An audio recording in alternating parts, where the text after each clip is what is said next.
Yes doctor Anilkumar, എന്തായാലും കനത്ത തിരിച്ചടി നൽകി ഇന്നലത്തെ രാത്രി പാകിസ്ഥാനെ സംബന്ധിച്ചിടത്തോളം ഒരിക്കലും മറക്കാൻ പറ്റില്ല. പക്ഷേ ഭാരതീയരെ സംബന്ധിച്ചിടത്തോളം സ്വാഭിമാന രാത്രിയാണ്. അവർ തൊടുത്ത മിസൈലുകൾ അതൊന്നും നിലത്ത് വന്ന് പതിച്ചില്ല. നമ്മുടെ സേന അത്ര സുസജ്ജമായിരുന്നു, അത്രയും പ്രതിരോധം തീർക്കാൻ അവർക്ക് സാധിച്ചു. നോക്കൂ, ഇപ്പോൾ പാകിസ്ഥാനിൽ തന്നെ ആഭ്യന്തര കലാപം പൊട്ടിപ്പുറപ്പെട്ടിരിക്കുന്നു എന്ന വാർത്തയാണ് പുറത്ത് വരുന്നത്. അവരുടെ സൈനിക മേധാവിയെ തന്നെ കസ്റ്റഡിയിലെടുത്തു എന്ന് പറയുന്നു, അറസ്റ്റ് ചെയ്യും എന്ന് പറയുന്നു, പുറത്താക്കും എന്ന് പറയുന്നു. ആ വാർത്തകളൊക്കെ പുറത്തു വരുന്നുണ്ട്. പാകിസ്ഥാൻ പ്രധാനമന്ത്രി രഹസ്യ കേന്ദ്രത്തിലാണ് എന്ന് പറയുന്നു. വാർത്തകൾ വരുന്നുണ്ട്. സ്ഥിരീകരിക്കപ്പെടാത്തതാണ് പലതും. പക്ഷേ എന്തായാലും ഒരു അനിശ്ചിതത്വം, അരാജകത്വം പാകിസ്ഥാനിൽ നിലനിൽക്കുന്നുണ്ട്. മാത്രമല്ല, സാമ്പത്തികമായി വലിയൊരു തകർച്ചയിലേക്ക് പാകിസ്ഥാൻ പോകുന്നു. IMF സഹായം, വായ്പയൊന്നും കൊടുക്കില്ല എന്നൊരു തീരുമാനം എടുക്കുന്നു. തീർത്തും ദുർബലമായി പോവുകയില്ല. മാത്രമല്ല, ഈ ബലൂജുകളുടെ, വിമോചന പോരാളികളുടെ സമ്മർദ്ദം, അവർ കൊറ്റ ഉൾപ്പെടെയുള്ള ചില സ്ഥലങ്ങൾ, ചില പ്രദേശങ്ങൾ അവരുടേത് ആക്കി മാറ്റിയിരിക്കുന്നു എന്ന് പറയുന്നു. അപ്പോൾ ഹിന്ദുസ്ഥാനിൽ നിന്ന് സമ്മർദ്ദം, ബലൂചിസ്ഥാനിൽ നിന്ന് സമ്മർദ്ദം, അതിൻ്റെ നടുവിൽ കിടന്ന് നട്ടം തിരിയുകയാണ് പാകിസ്ഥാൻ, അല്ലേ? പൊതുവിൽ പാകിസ്ഥാന് സാമ്പത്തികമായി, അതുപോലെ സൈനികമായി, എല്ലാ തരത്തിലും ഭൗതികമായി ഒക്കെ ഉണ്ടാകുന്ന ആഘാതങ്ങൾ ഇതൊക്കെയാണ്. അല്ല, യഥാർത്ഥത്തിൽ പാകിസ്ഥാനെക്കുറിച്ച് ആലോചിക്കുമ്പോൾ ഏതാണ് പാകിസ്ഥാൻ രാഷ്ട്രം എന്നുള്ളതാണ് ചോദ്യം. കാരണം അവിടെ ഒരുപാട് ഘടകങ്ങൾ നമുക്ക് കാണാൻ കഴിയും. സാധാരണ നമ്മുടെ ഒരു രാഷ്ട്രത്തെ നമ്മൾ ഡിഫൈൻ ചെയ്യുന്നത്, നിർവചിക്കുന്ന 4 ഘടകങ്ങൾ വെച്ചിട്ടാണ്. അവിടുത്തെ ജനസംഖ്യ, പോപ്പുലേഷൻ, ടെറിറ്ററി, സോവർണിറ്റി, ഇങ്ങനെയൊക്കെ പറഞ്ഞിട്ട് 4 ഗവൺമെൻറ്, ഇങ്ങനെ 4 ഘടകങ്ങൾ പറഞ്ഞിട്ടാണ് നമ്മളൊരു സ്റ്റേറ്റിനെ വിലയിരുത്തുന്നത്. പാകിസ്ഥാനെ സംബന്ധിച്ചിടത്തോളം ഈ 4 ഘടകങ്ങളെടുത്ത് പരിശോധിച്ചാലും അതിലേറ്റവും പ്രധാനപ്പെട്ട ചില ഘടകങ്ങൾ കൂടിച്ചേർന്ന് കുഴഞ്ഞു കിടക്കുന്നു എന്നുള്ളതാണ്. പ്രത്യേകിച്ച് പാകിസ്ഥാനിലെ സിവിൽ സമൂഹം ഒരു വഴിക്ക്, പാകിസ്ഥാനിലെ രാഷ്ട്രീയ സമൂഹം വേറൊരു വഴിക്ക്, ഈ ആർമി അള്ള, അമേരിക്ക ഇപ്പം മാറ്റി നിർത്താം, ആർമിയും അള്ളയും ചേർന്ന ഒരു വിഭാഗം വേറൊരു വഴിക്ക്, ഇതിൽ തന്നെ വളരെ മതവിശ്വാസികളുണ്ട്, അതേസമയം തന്നെ തീവ്രവാദികളുമുണ്ട്.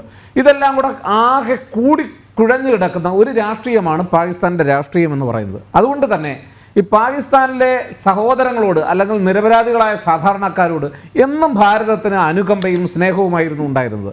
അതുകൊണ്ടാണ് സിന്ധു നദിയിലെ കരാറുകൾ വഴിയൊക്കെ നമ്മൾ അവർക്ക് ജലം കൊടുക്കാനും ഒക്കെ നിരവധി തവണ നമ്മൾക്ക് ആക്രമണങ്ങളൊക്കെ ചെറുക്കേണ്ടി വന്നിട്ട് നമ്മളതിനൊക്കെ തയ്യാറായിരുന്നത്.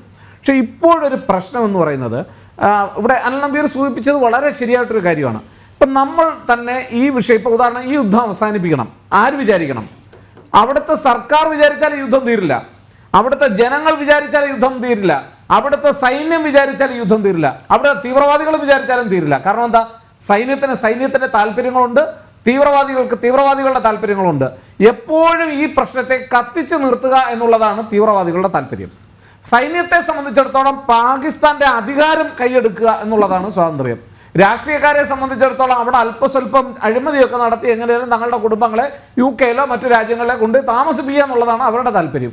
ഇങ്ങനെ ഒട്ടേറെ താല്പര്യങ്ങളുടെ ഒരു കൂമ്പാരമാണ് പാകിസ്ഥാൻ. അതിനിടയ്ക്ക് നമ്മൾ ഈ വിഷയം എങ്ങനെങ്കിലും പരിഹരിക്കാമെന്നുള്ള അർത്ഥത്തിൽ, ഇപ്പോൾ ഉദാഹരണം ഒന്ന് ആലോചിച്ച് നോക്കൂ.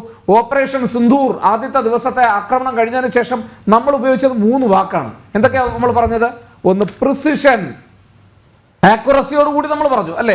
നമ്മൾ കൃത്യമായി അടിച്ചു, കാൽക്കുലേറ്റഡ് എന്ന് പറഞ്ഞു, കൃത്യമായി കണക്ക് കൂട്ടി അടിച്ചു. പിന്നെന്താ പറഞ്ഞത്? ഡീഎസ്കലേറ്റിംഗ്, ഇത് കൂടുതൽ വ്യാപിപ്പിക്കാൻ ആഗ്രഹിക്കുന്നില്ല. മാത്രമല്ല, അന്ന് അവസാനം നമ്മുടെ 2 വനിതകൾ, നമ്മുടെ സൈനിക മേധാവികൾ, അന്ന് പത്രസമ്മേളനം നടത്തിയപ്പോൾ അതിനകത്ത് ഖുറേഷി പറഞ്ഞത് എന്താണ്?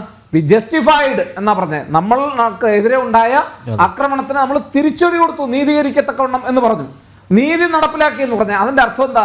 നമ്മൾ ഇനിയൊരു ആക്രമണത്തിനില്ല, പക്ഷേ ഞങ്ങളെ ഏതെങ്കിലും തരത്തിൽ ഇനി തിരിച്ചടിക്കാൻ വന്നാൽ അപ്പോൾ കാണാം എന്നാണ് പറഞ്ഞതിൻ്റെ അർത്ഥം. പ്രധാനമന്ത്രി കൃത്യമായൊരു സന്ദേശവും കൊടുത്തു. വേണമെങ്കിൽ പാകിസ്ഥാൻ അവിടെ കൊണ്ട് അവസാനിപ്പിക്കാമായിരുന്നു. പക്ഷേ പാകിസ്ഥാനിലെ ധാരാളം സിവിലിയൻസും പാകിസ്ഥാനിലെ ചില രാഷ്ട്രീയക്കാരും ഇതിനെ അംഗീകരിച്ചു.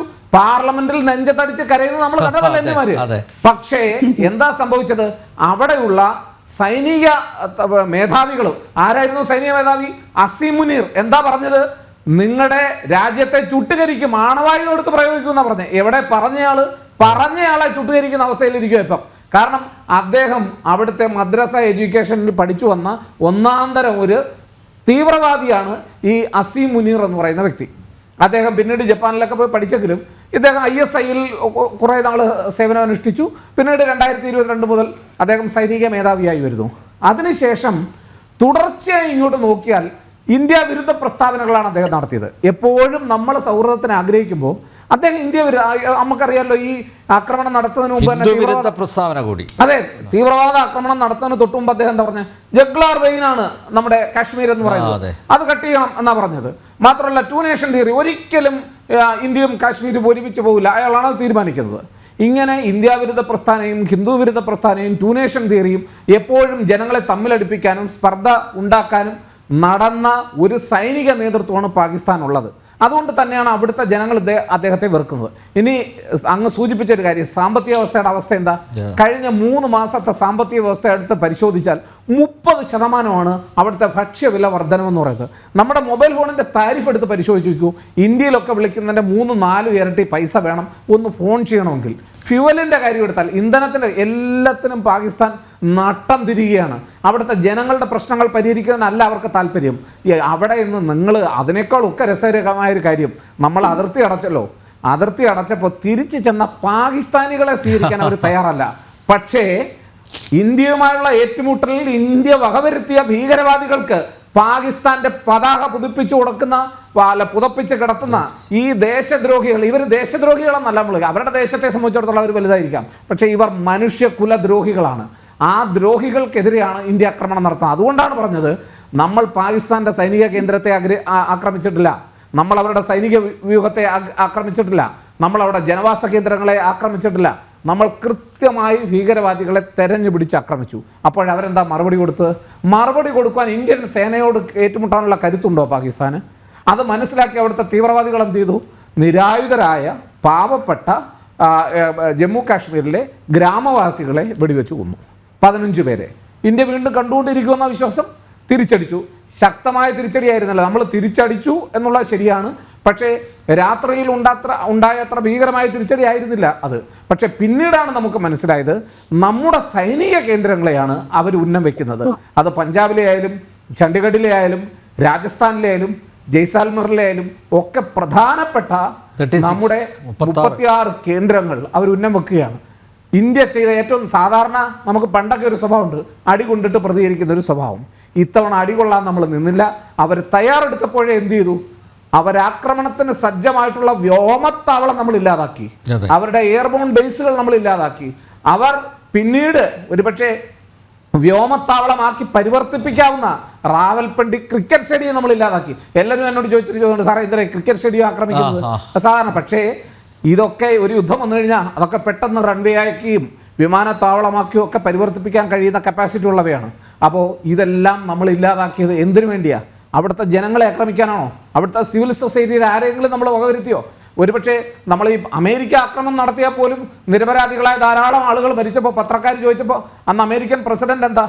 കൊളാറ്ററൽ ഡാമേജ് എന്നാ പറഞ്ഞത്. അതിനോടനുബന്ധമായി ഉണ്ടാകുന്ന നഷ്ടം അതുപോലും ഉണ്ടാകാതെ വളരെ ഭംഗിയായി ഉത്തരവാദിത്വത്തോടു കൂടി ഒരു രാജ്യം അതിൻ്റെ കർത്തവ്യം നിർവഹിച്ചിരിക്കുകയാണ്. അതുകൊണ്ട് പാകിസ്ഥാൻ എന്ന് പറയുന്ന സങ്കീർണമായ ഒരു രാജ്യത്തിൻ്റെ പ്രശ്നം പരിഹരിക്കണമെങ്കിൽ ആദ്യം വിചാരിക്കേണ്ടത് അവിടുത്തെ ജനങ്ങളാണ്.